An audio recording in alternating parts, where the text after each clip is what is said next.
As one who works with the angelic realm, I understand how many angels are surrounding us at every moment. I'm often asked by people, do I have an angel with me? Well, yes, you have an infinite number of angels around you at any one time. As human beings, we can only perceive, less than 1% of everything that is actually out there. We know that's scientifically true. So even if we're thinking spiritually, my gosh, there's so much that we don't know what is there. But I can tell you, I know because I know that there are at least 10,000 angels that are waiting by your lips right now, waiting to hear what you will speak into being. Even the in the Judaism, the Jewish text and the biblical text, it says, that God spoke into existence everything, that the Word was God. And that is so true about you. Whatever you speak is divine. You can see it. So listen to the way that people talk about others and the way they talk about themselves. And really, whether you're talking about somebody else or you're talking about you, the same words come back to you. You're the one that's speaking them, and you are the one that's affected by them. Even if you're saying that person is wrong and that group is not doing what they should be doing, those words actually turn right around and come right back to you, and it becomes you that is not doing right. What you speak into existence is what the divine believes should be created because you spoke it. To universal mindset, to angelic realm mindset, there is no good or bad. Everything expands the universe, no matter what it is. So there's no value of this is right or this is wrong.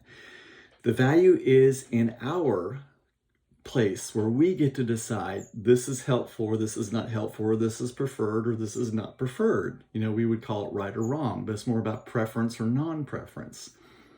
We're the ones that get to speak that. And as we begin to speak more about things that we prefer, and we stay focused and intended on that, what we will see is that those words become true, that those words go out into the world, and our world becomes that, partially because that's what we notice. And really, if you think about it, your brain can only take in so many pieces of data at one time, and you can only think about 3 or 4 things at one time. So if you're thinking about all the things that you don't want, well, guess what you're going to notice? You're going to notice what you don't want.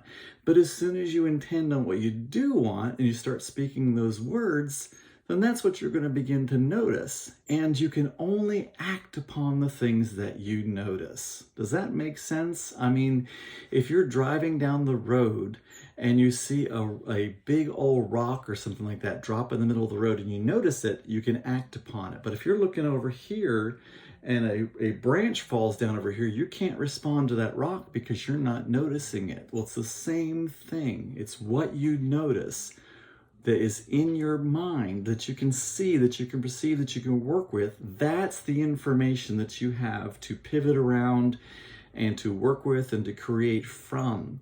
So the more things that you speak, the more things that you intend upon, the more things that you focus on, that you actually prefer, and that begins with your voice, that begins with your words. The more that you do that, the more that you will notice, and the more positive things you'll have to work with, and then the more positive aspects will show up in your life. And it begins with your words. Your words are so important. I cannot focus enough on how important your words are, and that your words are creating your next now. That's what's happening. So if you want to change your world, change your words immediately. Start noticing how you're talking and change. Make just some slight changes. A lot of times it's really hard to make the big changes. So just make a 1% change. If you make a 1% change per day in anything within a very short period of time, before you even know it, your entire world will be different. If you really even think about, say, like an aircraft is actually off target over 90% of the time. It's that there's these slight course corrections happening all the time to keep the airplane mostly on target to where it actually reaches its destination. The same for us. We're constantly changing slightly. And that even makes me think of the original word for sin in the Jewish text. All it meant was to be off target, as in a bow with an arrow. It just meant that you missed the target. Well, if you think about how, like even with an airplane, over 90% of the time it's off target, and all you got to do is just self-correct just a little bit. Keep kind of going back and forth a little bit, kind of like that, like when you're sailing and you're tacking back and forth, but you eventually get to where you want. So what I want to say to you is, don't be so hard on yourself if you're not immediately be able to do it, but keep that focus and intention, and keep understanding how important your words are and how much your words change everything, and how much your words describe and prescribe everything. They absolutely set the tone for your next now moment. And I want you to see miracles for yourself. That's what I want. Come join me over at facebook.com/group/boostyourbrilliance at my free private Facebook group called Divine Angelic Manifestors, so that you can learn more and maybe work with me one-on-one. See you soon. Love, peace, release.